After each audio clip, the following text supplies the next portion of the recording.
When women ask their partners to participate more in the domestic labor and caretaking of children, the two most common responses are, one, I earn a paycheck, and without my paycheck, none of this would exist. And two, I do a physically demanding job. I am physically tired, therefore I am not going to participate in the domestic labor and caretaking of our children. And what we know to be true is that regardless of whether or not a woman works, she does this domestic labor and caretaking, and she's expected to do so.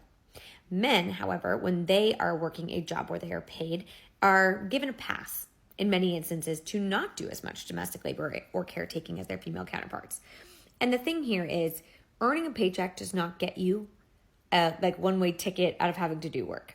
But second to that, this comment about being physically demanding, about their jobs being physically demanding, is no longer an accurate representation of the workforce today. We know that men historically worked more physically demanding jobs, and today men do dominate blue-collar fields.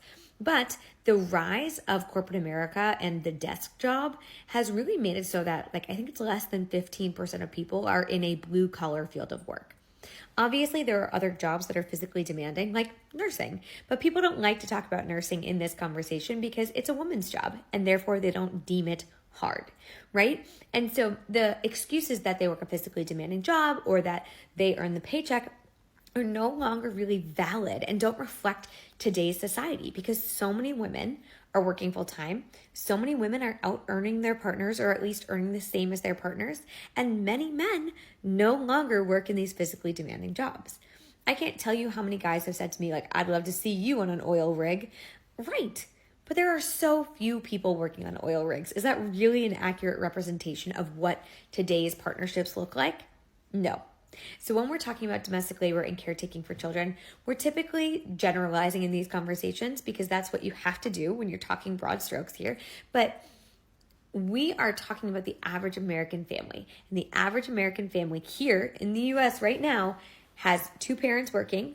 Those parents are typically working in a corporate environment. They are both earning paychecks, and the woman is still doing more domestic labor and caretaking. Those are the facts. So using these outdated arguments as to why women should do more work is no longer achieving the same result it once was, because now we can kind of call BS on it.